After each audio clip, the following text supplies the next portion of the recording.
Lizette, he won't make it. The wound is festering. We'll be dragging a corpse. I heard that.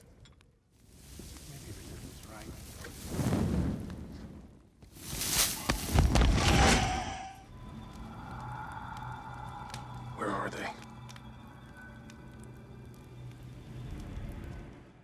It's hunting.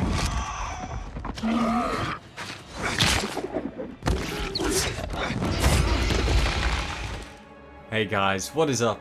Niyat here with Film Comics Explained, and today we'll be taking a look at the TAO TEI, which were featured in the 2017 live-action monster film, The Great War. The TAO TEI were essentially dark green, quadrupedal, carnivorous creatures resembling canids that arrived on Earth 2,000 years prior on the back of a meteor, which was believed to have been a direct response to the greed displayed by the Emperor at the time. The meteor had struck the Gao mountain, turning it green, which subsequently released the TAO TEI to the northern reaches of China. These aliens would then attack the mainland every 60 years as a reminder of the consequences of unchecked greed. The TAO TEI were strong and very fast creatures that possessed razor-sharp teeth, incredible endurance and durability. Though their colour was a dark green, their leathery skin displayed iridescence, as the colour would appear to change when viewed from different angles. They also contained retractable membranous frills on their heads, which resonated, allowing the creatures to communicate with each other. The TAO TEI were ravenous, aggressive creatures that existed to serve their queen, who was the progenitor of their species. They were capable of feeding on anything, dead or alive, known to even feed on their own kind to ensure their queen was well nourished, as the survival of the species depended on her existence. As mentioned before, the appearance of the creatures coincided with the rule of an oppressive and despotic emperor, which made the Chinese believe that the TAO TEI had been sent from the gods to punish the emperor for his abuse of authority. Due to the repeated attacks from the aliens every 60 years, the Nameless Order was formed to combat the TAO TEI, with the Great Wall being erected to act as a physical safeguard. In the film, there were three different castes that could be noted within the TAO TEI hierarchy. These were the soldiers, the defenders, and the queen herself. The soldiers were the most commonly seen as they maintained the front line. They were roughly the size of a lion and were hyena-like in appearance, with long thin limbs and a short tail. Their eyes were also located on their shoulders, and they had four-fingered paws with sharp claws and an opposable thumb. The defenders served as the queen's personal bodyguards and were much fewer in number, with no more than 30 of them in total.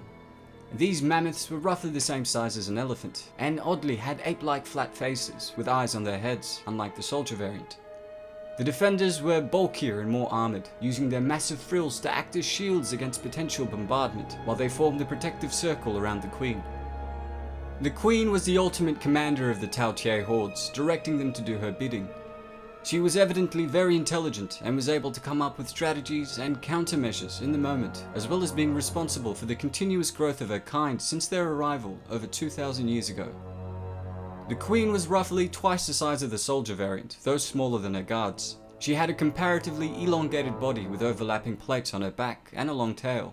Much like her royal guards, she too also had eyes located on her face, with lips that curved upward, giving the appearance of a snarling expression. As well as guiding their coordinated attacks, the queen's primary task was breeding, which she could only do proportionate to the amount of food acquired by her workforce.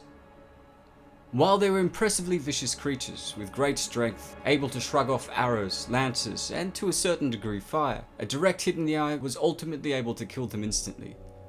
The TAO TEI were also evidently pacified by magnetism, as being in the vicinity of magnetic materials appeared to block their connection with the hive mind, causing them to fall still and silent without instruction. In the end, the loss of the queen proved too great a blow to the TAO TEI, as she was the most vital aspect of the colony, serving as the reproductive element of the species, as well as the mental conduit of the hive mind, facilitating their communication with each other. Well, that's all for today, folks. Thanks to you guys who suggested we take a look at the TAO TEI from the Great Wall. If there's any other content you would like me to check out, please do not hesitate to ask. As always, it's been a pleasure. Niyat here with Film Comics Explained. Thanks for stopping by.